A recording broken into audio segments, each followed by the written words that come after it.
Good afternoon, everybody. We're going to be talking about bank marketing in an image-driven culture. We are seeing more image-driven marketing than ever before. So we're going to talk about that. I'm going to break that down for you. We're going to think about implications for bank marketers. Just before we get started, just a quick word about Mintel. Mintel is a global market intelligence company. What we do is we focus on consumer behavior, we focus on marketing trends, and we focus on trends in innovation. And what we do is try and tell that story for the industries that we work in, of which financial services and banking is a key one for us. And today we're going to be talking about bank marketing in this image-driven culture. So I've divided the presentation into three sections. We're going to start off with one of our Mintel trends. We have, across the globe, we have people making observations around global trends. One of them is called without words. And this is this basic concept that the way that we are communicating is changing. So we're going to talk about that.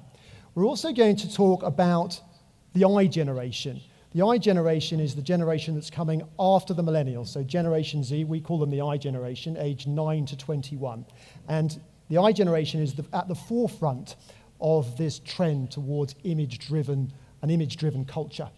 And then we're going to look at how we can put this together in terms of our omnichannel marketing strategies in the banking industry. So that's the outline of the presentation today. I'll leave a few minutes at the end for questions. But let's get started with this Mintel trend that we call without words. And this is effectively the way that people are communicating is changing. So we're seeing sentences shortening, we're seeing sentences being replaced with GIFs, with emojis, with other visual forms of communication. And of course, if you think back, in the early days, people painted pictures on the walls of caves. We then moved into text-based communications. And now we're evolving into this form of communication that involves imagery. And, some purists might say, well, it's dumbing down.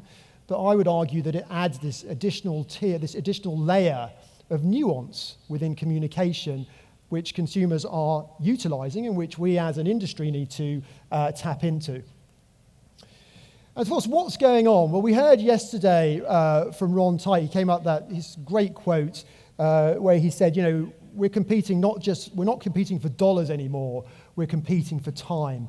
And I think one of the other presenters over the last couple of days said we're not competing with each other, we're competing with the internet. And that's what's been happening. Consumer attention spans are shrinking. I'll let you sort of read this quote from the founder of Reddit. But his basic point is that we're really only one click away from a picture of a funny cat. And of course, therefore, you have to make your communication more compelling so that those consumers don't go and click on that picture of that funny cat. And you may have seen a couple of years ago, Microsoft came out with some statistics that said that the human attention span is now shorter than a goldfish.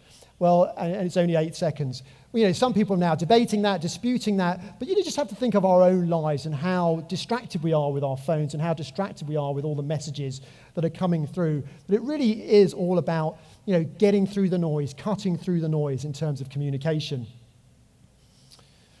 And because it makes a lot of sense, if you think about visual communication, it's a lot quicker to digest. Where there's one source that suggests that visual communication is 60,000 times faster than text. 90% of the information sent to the brain is visual, 93% of all human communication is visual. And so it's a lot faster. It's where we're naturally sort of inclined to consume a lot of information visually. And if you look at some Mintel data from one of our reports on communicating through imagery, 61% said communicating through images is faster, so backing up that point. 60% said it's a way to express feelings that are difficult to describe. So in other words, text in itself or language has its own limitations. And so what consumers are finding is that they can use images, they can use emojis or whatever, videos, to create deeper forms of expression. And then 55%, images are simply more fun than using words. And that's why we're seeing it as particularly attractive amongst the millennials and amongst the I generation. And I loved Kelly MacDonald yesterday giving us that tutorial about taking selfies. And, we really are this selfie-obsessed generation. And, 2013 was the year that the selfie entered the Oxford English Dictionary. And, I love this photograph of Hillary Clinton. Just look at the crowd, with their backs to Hillary Clinton taking these selfies. They look like a bunch of weirdos, to be honest. But, and Hillary is very much, considered to be a bit of an expert in terms of selfies. If you tracked her during the campaign, she would typically, wherever she could, take the phone off the person who was trying to take a photograph so that she could actually steady the image, because she knew very well that image was going to get uploaded to social media and get circulated around millions and millions of people. So we're seeing this evolution of the selfie-obsessed generation. And what that said, it really is sort of the sign of what this is showing really is that we are moving to this image-driven culture. That's what this selfie obsession seems to be saying. At the same time, we've seen an explosion in online communication. This is just looking at communication in the past month and breaking it down for all consumers and then looking at 18 to 34-year-olds. 80% said they sent an email last month. So not surprisingly, email is the number one form of digital communication. And of course, email is that digital passport. You need an email address to log on and create a Facebook account and create a Snapchat account, Twitter, etc. So email remains critical in terms of being that digital password, digital passport, that gateway to other forms of communication. But if you consider, the 18 to 34-year-olds, you can therefore then see, more likely to be engaging in text messaging, more likely to engage in chat, more likely to engage in social posting, and we'll talk all about that in this presentation. And I love this. This is as I was preparing for this presentation, I came up with this stat, which is from Tinder, the dating app. And Tinder says that based on its data, what it sees is that sending a GIF means it's 30% more likely to get a response if somebody sends a GIF on Tinder. And these are the two most popular GIFs in the midway through 2016. And in fact, also more likely to engage in longer conversations. So you can see that the way that consumers are communicating is becoming more and more visual based with GIFs and videos. When we look to the future, I sort of point to what Mark Zuckerberg has been talking about at Facebook. And he's been talking about e-telepathy being sort of the eventual place that we're going to get to. And in fact, one of the universities here is doing an experiment around telepathy where you're having people actually doing some gaming using telepathy. So it's not just something that's completely far-fetched. Certainly it's not coming in the next couple of years, but certainly down the line there's going to be some sort of telepathic form of communication. But I thought, it's interesting because then you can sort of plot that back to sort of the evolution of communication, and you can take us through text and photos, videos, augmented reality, virtual reality, voice, telepathy. And of course, we're somewhere around those photos, videos, augmented reality. That's where we are now. And that's as a banking industry, that's where we need to be, and need to be very much thinking that this type of culture is at the forefront of consumers' minds. And I think that really what epitomizes that is the Snapchat spectacles. Now, just recently, Snapchat made the spectacles, video spectacles available for everybody. So if you remember, it was going viral. They were putting these vending machines at different locations, these Snapbots. But now you can go online and you can buy a pair of Snapchat spectacles for $129 or $130. And you've started to see, in Canada, CIBC ran a campaign recently with its Aventura card all around using or trying to utilize Snapchat spectacles. I think this sort of epitomizes where we're going or where we are at the moment. But I wanted to, this stat, a Mintel stat, I think is a good one to share with you, and that is that 72% of consumers shared videos and photos on a device in 2016, and that's up from 64% in the prior year. And you may look at that and go, okay, yeah, fair enough. But when you sort of step back and you think about the scale of that, 72% of the population sharing videos and photographs on their devices. I mean, it's just a tremendous number.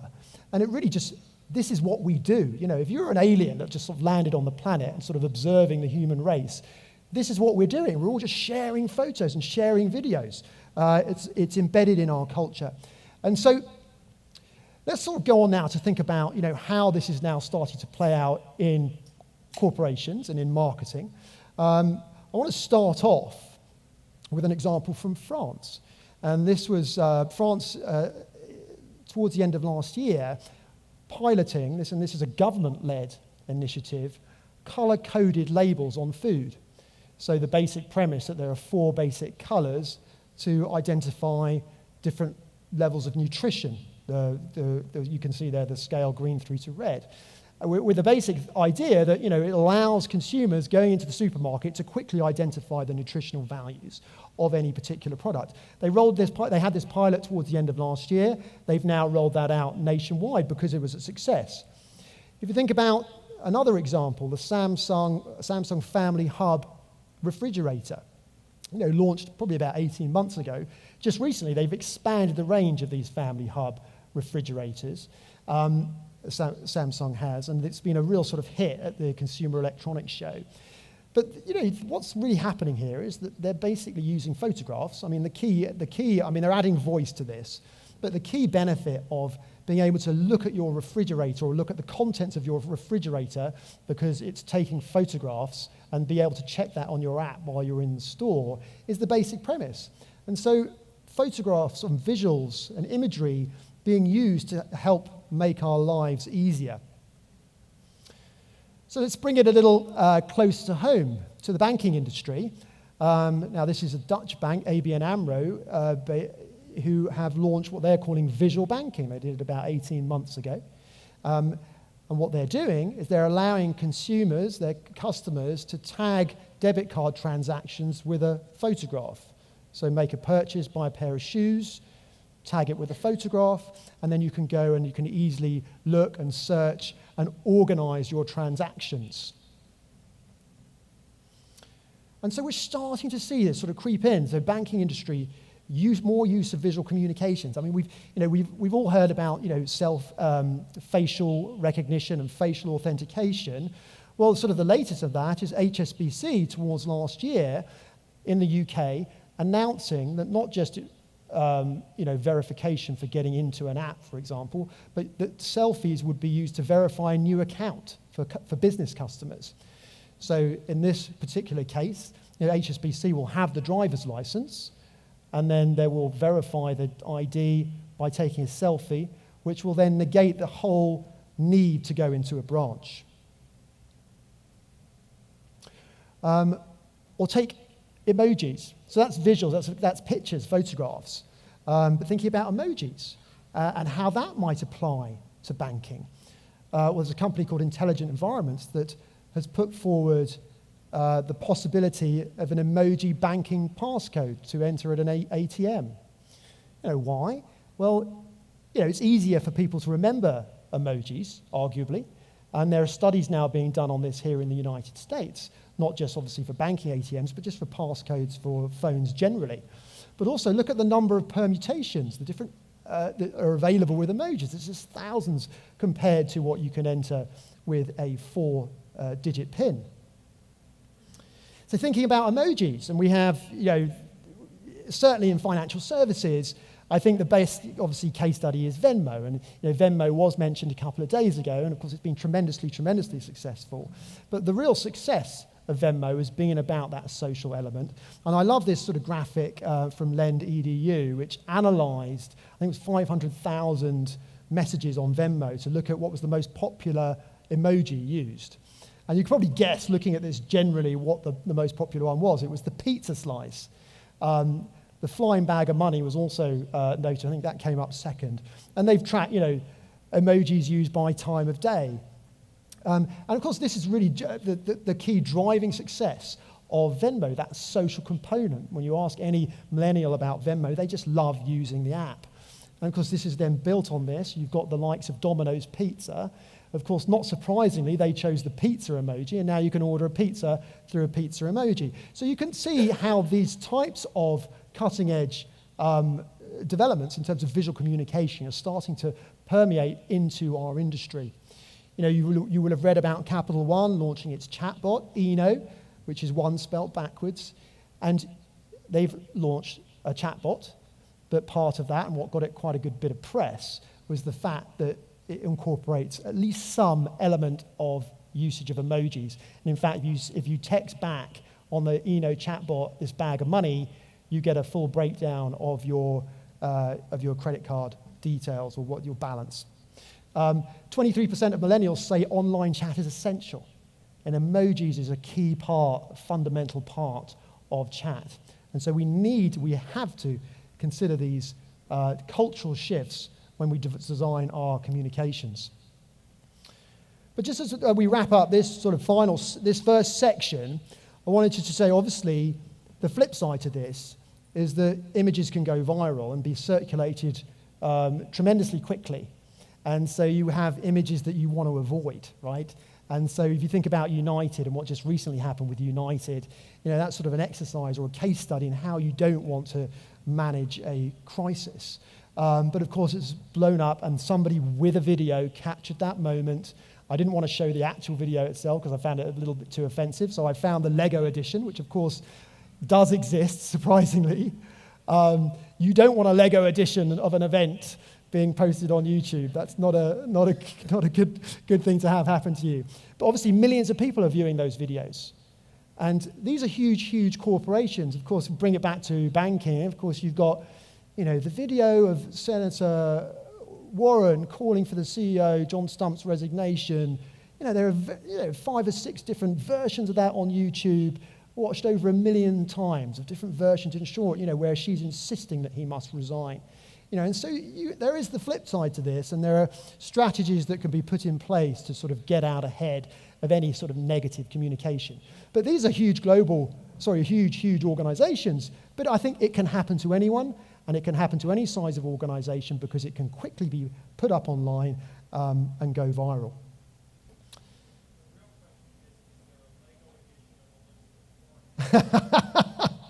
It wouldn't look quite so exciting with the... I like that one. There's maybe an opportunity. So the generation at the forefront of this trend, and we've spoken a lot about millennials at this conference, and we should, but I want to talk about the I generation. The I generation currently aged 9 to 21. Anyone here have a 9 to 21-year-old? Yeah, so you're research experts. They've just started to enter adulthood, right? They're 21. A lot of companies are ignoring them at the moment, but it's only in a couple of years that they're going to be really starting to become important, if not already. We don't really know that much about them. They're young, they're kids, right? Begins in 1995. Roughly 55 million consumers fall into this bucket of the I generation. It's about 17% of the population. All right, so this is a huge segment. They're becoming increasingly important, particularly at shaping, the cultural zeitgeist of where the country is. We don't even know yet what their seminal moment is, right? If you think about every generation has its seminal moment. For the boomers, it might be the assassination of JFK. For the millennials, maybe it's the recession, maybe it's 9/11. We don't even know what their seminal moment is. Maybe it's the space expedition to Mars. We don't know. So there's a lot we don't know about the I generation. Yes, we know they're tech savvy. We know that they perhaps they're a bit more cause driven. They're a bit less open to sharing information than the millennials. But one thing that we do know about the I generation is they do speak a different language. And that's mostly made of pictures. If you look at this data from our recent I generation report, you can see that over half, if you take the 2 I generation age groups, 9 to 11 and 12 to 17-year-olds, you can see that more than half have used only emojis to communicate in a communication.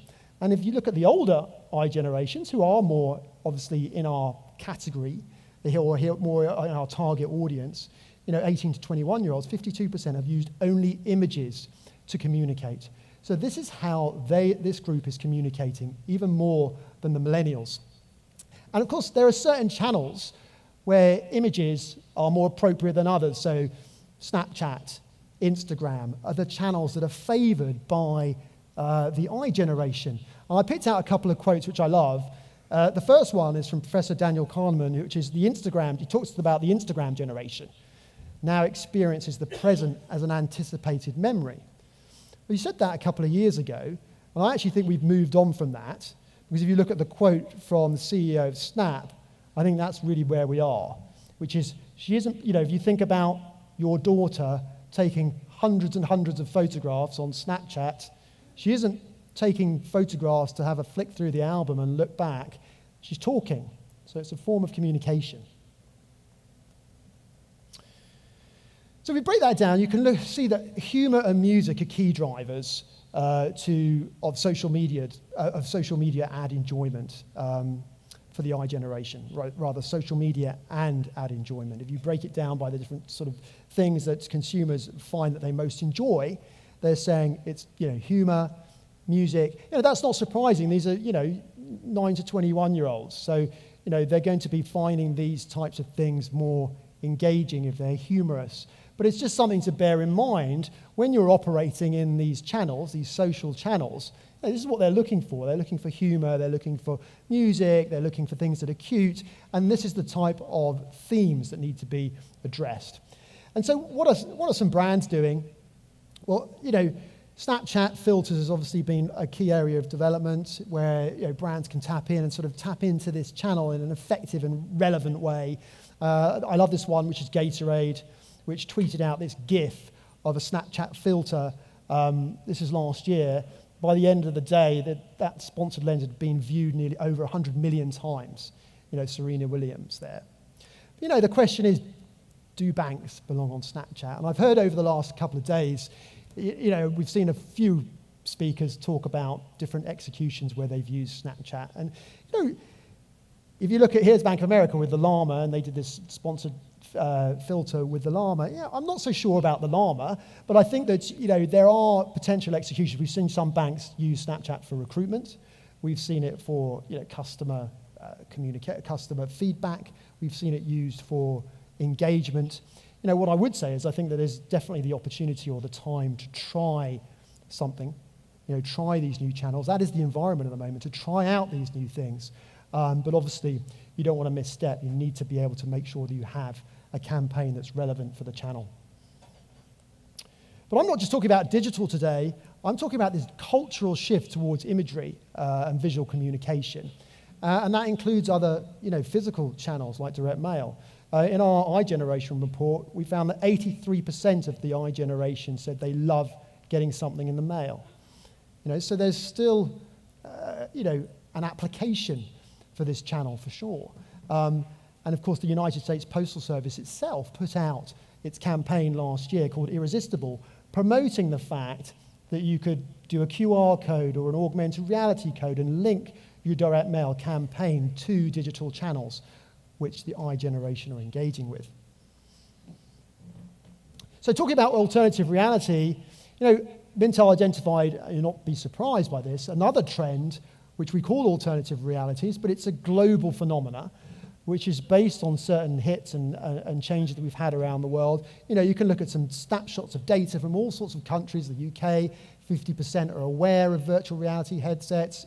China, 64% of Chinese consumers would like to use in-store experiences using virtual reality. Here in the United States, 20% of consumers are saying that they're interested or looking to buy virtual reality hardware. And this is in an industry, as someone pointed out, we are very much at the infancy. It's not like we're going to, of this development in technology, we're not going to be seeing hundreds of thousands of consumers walking around with virtual reality headsets necessarily. But there are, obviously huge developments and potential applications that we are going to see, and it's very much becoming part of the culture. We did see some banks last year, obviously the biggest, the two sort of biggest hit developments around augmented reality were Pokemon Go, and of course then Taco Bell with Snapchat filters. Some banks try to tap into that. Here's Citizens, out in Edmond, Oklahoma, trying to tap in from a sort of community marketing basis and offering those people who came into Edmond on that day, free bottles of water if they stopped by the branch. And so some banks did try to tap into that, and I think that is the right way to go, to try to, we don't know where some of this technology is going, and to try to tap in to these types of initiatives. But it really is taking off. If you go, I live in New York. Just down the road from me, you have something called Samsung 837, which is, they've described as the first of a kind digital playground, their marketing center of excellence. You can walk into this store, effectively, it's not a store because they're not selling anything, and you can take a ride on a virtual reality roller coaster, you can get a virtual reality helicopter ride, they're demonstrating the Family Hub fridge, they're showing off their wearable devices, they have cultural and entertainment events there, just shows you how sort of far, we have, moved along, and that's free, anyone can just visit that Samsung 837. But you have banks like over in Australia, Commonwealth Bank launched virtual reality pilot in 24 Australian schools around financial education for kids. I thought this was a pretty smart idea. They have their character, Sammy the space koala, and they sent customers this teleporter, which is virtual reality headset, and together connecting the technology and the development of technology, and this, I guess, the uniqueness of the teleporter with financial education. And I think that is one opportunity that we'll talk about a little bit later in terms of infusing visual communications with financial education. But with the iGeneration, one of the things that is different about them is that they're very influenced by influencers, YouTube influencers. There was a Google stat that showed that I think 36% of those who watch YouTube videos feel that they trust the makers of those videos more than their friends. They're consuming, as someone commented over the last couple of days, they're not consuming media through television, they're looking at YouTube, they're on their phones, so they're communicating, they're watching programs through multiple screens, and YouTube is a really, really powerful channel. And here you have all of these influencers, and this is a great example here, which is Rachel Levin, otherwise known as RCL Beauty 101. I have a 10-year-old, she likes RCL Beauty 101. But I boxed off there, look at the number of subscribers to RCL Beauty 101. 12 million subscribers.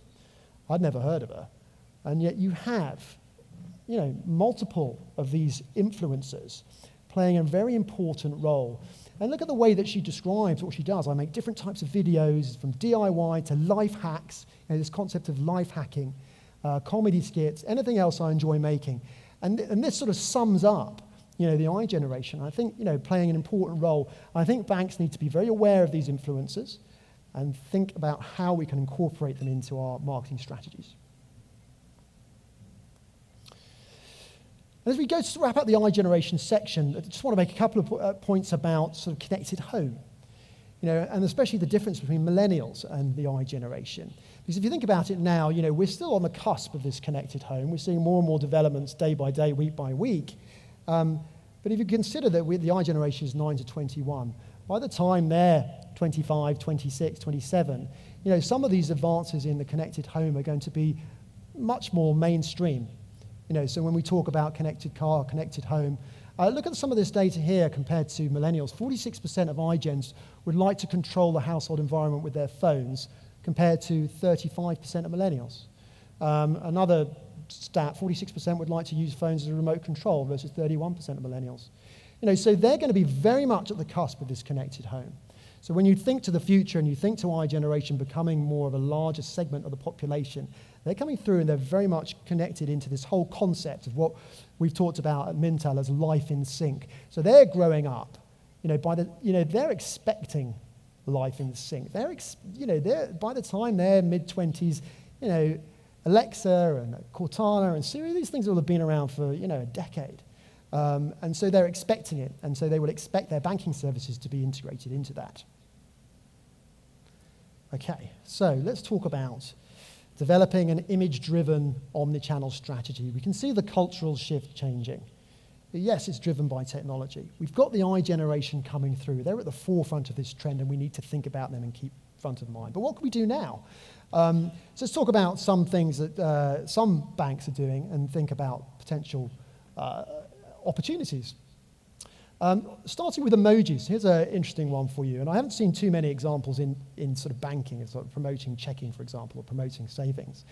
But in the credit card industry, this is a great example of using emojis to great effect in email. So this is American Express sending out an acquisition email for one of its credit cards. It's a Blue Cash Everyday credit card. And why it's really interesting is you can see we track this. You can see that it sent out Amex sent out 2 emails on the 22nd of March of last year. One with an emoji, bag of money, and one without. And you can see the read rate lift for the one with the emoji. And in fact, if you look at, and I've grouped these in 2 buckets here, you can look at the emoji effect and the incentive effect. If you look at back in June, so we're adding emojis now into their emails, say in subject line, and they add a $100 increase in the incentive, only got a lift of 2% in the read rate. So you can see, obviously it's not going to happen every time, but we see cases across different industries like travel, credit cards, and some others, where we're seeing, say, the use of an emoji in a subject line resonating more with consumers. So that's one sort of tactical example, something to try from a marketing perspective. Here's one I like, which is, I couldn't find a good one of these from the US. I had to go to B&Q, which is like Home Depot in the UK, using what they've called a mailable microsite with an email. So this effectively looks like a mini website that's being sent via email, and the animation's a bit quick there. But you can see how that you can go through, almost like a website, scrolling through the different options and click, as if you're on a website. So, trying out some sort of new sort of visual type of communication with an email. And we've seen others, like use of infographics, of course, being very powerful with an email. We've seen that in some industries. In the prior presentation, some speaker said that, on average, I'm not sure where the stat was from, but on average, banks are spending just $40,000 on upgrading their websites. And, that is one of the things we have seen, of course, is the pace of innovation and the need to update apps and the need to update websites is accelerating dramatically. And, of course, they need to be much more visual. And this is an example, BBVA Compass literally just launched its redesigned website with a new visual look. You can see the old one on the left-hand side there. Doesn't look so bad, but you can see the much more visual version now. And it was one of their key, if you read about how, and their objectives with that redesign, was globally it becoming very visual, very clear, very transparent, based on a strong reputation. And so those were sort of the key themes that they were trying to echo within their website. So we're seeing a lot of companies upgrading, improving their websites, investing in their websites, but on average, the industry is way behind, as that stat indicated. But I mentioned, it's not just about digital communications. We could see it across all channels, physical and digital. Wanted to show this campaign because this is the new Goldman Sachs savings account. So we captured the first direct mail piece for the Goldman Sachs savings account. And look, very visual, very simple. It's got new year, new habits, new savings, tells a nice, simple story in direct mail. And of course, direct mail does have that benefit, of course, of being tactile and being able to add an additional sense of not just the visual, but also the tactile element to it. So that's a new campaign that we captured from Goldman Sachs. Here's an example from Discover, a Discover ad for its savings account, CDs. And why is this interesting? Because it's a different approach for Discover. They use a lot of blue in this, which they have isn't typical of them. And they've a lot of much more image-rich than we've seen in the past. And maybe being able to integrate that across direct mail and email. And of course, what we hear from a number, from our clients is that 1-2 punch of direct mail and email is very, very effective. And here with Discover, talking about the fact that you can expect 5 times more on the interest rate. But this is an omnichannel opportunity, and this is a picture of Bank of America's sort of branch. It's new. The new it put out this on it's through its press department of how it's envisioning branches of the future. The digital branch, the robo-advisor branch, and what I wanted to show this is from the visual aspects of this. This is not, yes, this is a digital branch, there are iPads and there are conference rooms, you can go and have FaceTime calls with advisors, but it's that, it's critical to connect the whole brand story with the communication, with the branch, even though branches are in decline. It's that whole visual story that needs to be in sync. I think there's a big, as I mentioned earlier, big opportunity in financial services around personal financial management and financial education, because we learn we learn quickly, arguably, through images, and it's sometimes often an easier way to explain things.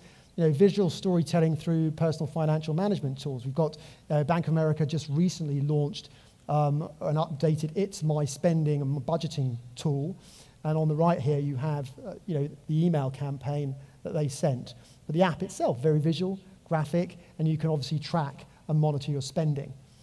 And we heard from Ally Bank yesterday with the Lucky Penny campaign, but I don't know if you've read about the Splurge Alert campaign, another really interesting campaign. But here, the basic premise that there are certain stores where you're more likely to overspend, and then you will get an alert on your phone that will sort of stop you from going there. And of course, the visual use of that and the visual imagery around that is very compelling. And what they've done is they bring together the visual with this sort of need to be able to receive an alert. And so being able to infuse that imagery in PFM tools. But it's not just imagery in communications, it's imagery in language. We have a number of sort of analysts, when talking about the success of Donald Trump, people pointed to the fact that he would use very image-rich language. Whether the population liked it or didn't like it, the use of the word wall, everyone can picture the wall, right? And so you have, powerful use of language and imagery in language. So here's two really good examples. The Walmart money card vault, right? So they have the money card, and they've just recently launched prize-linked savings. So this is where consumers, if they put money aside, they get a prize, get entered into a prize draw. It's innovative, and it's sort of targeted at that sort of underserved banking population. But they talk about the money card vault. You can picture the vault, right? Or Discover with Freeze It, right? This is a security feature on a credit card. But you can picture, and you've seen them play it through in the advertising, you can picture them freezing the transaction right there. So I think there's an opportunity to infuse more images into our language when we're talking about banking. I think another opportunity is around mobile banking apps. And we're closing out now towards the end of the presentation. And I found this fascinating from our mobile banking report from September of last year. And I was surprised to see that 48% of consumers say they haven't downloaded their mobile banking app. So obviously we're seeing tremendous growth in this area, right? Year on year, more and more people are downloading mobile banking apps and transacting using mobile banking. But we've still got quite a long way to go. I mean, what's the penetration of smartphones? 80% or so? 48% have not downloaded a mobile banking app, and these are consumers with a checking or savings account. And if you look about that across the different types of banking institutions, you can see that that's pretty much across the board. So there's a lot that we need to do to encourage consumers to download mobile banking apps. Yes, security is part of it, habit or inertia is another part of it, but there are plenty of opportunities, and I think visual communication can come into play at doing that. And an interesting case study recently is Citibank recently relaunched the Citi Gold app for Citi Gold customers. And two sort of image-driven kind of pieces to that I wanted to sort of illustrate today is firstly is the way it's been promoting that launch through YouTube. So all about YouTube. This is just showing, this little table here shows you their share of total digital advertising spend. They spent 11 million just 2017 year to date on promoting Citi Gold and the Citi Gold app. 63% spent with YouTube alone. But so videos. So that's sort of one of the key sort of component of the campaign. But also the way that they're leading with the campaign. With this new Citi Gold app, it's one of the first launches from Citi FinTech. And so this includes facial recognition, it includes Touch ID, it includes voice recognition. And they're leading in a campaign with facial recognition as one of the key benefits. And so if you play the YouTube ad, this is a snapshot, a still from that YouTube ad showing the facial recognition. So obviously there's some sort of component here of first mover advantage. I don't know whether that's going to resonate. We'll have to see. It's very early days. But sort of leading with facial recognition as a marketing sort of USP is a sort of an interesting sort of sign of the times of this image-driven culture in which we are living. So I'm going to conclude with, and then open it up for questions, but with some implications for marketers. So lead with image-rich stories. So we're seeing consumers en masse communicating through imagery, through photos. 72% of the population are sharing photos and videos with friends and family through their mobile devices. And so we need to speak that same language if we're going to communicate with consumers. Obviously, we need to segment the marketplace, and this is more prevalent amongst the I generation and millennials. Spot trends and learn from influencers. Even if at the moment, it's not like we're going to go and partner necessarily with one of these influencers, these are indicative of trends, right? They're indicative of trends. If the I generation is following, 12 million of them are following Rachel Levin, what is she talking about? How is she talking? She's talking about life hacking. What is that? How can we tap into life hacking as a concept? Use images to make life easier. It's one thing coming up with a beautiful visual website, but if it's going to take like an extra 20 seconds to download a page, that's not helpful. So it needs to be helpful for consumers, and that's where imagery really does come in. Be authentic to your brand. There's been a lot of talk about social media channels over this conference.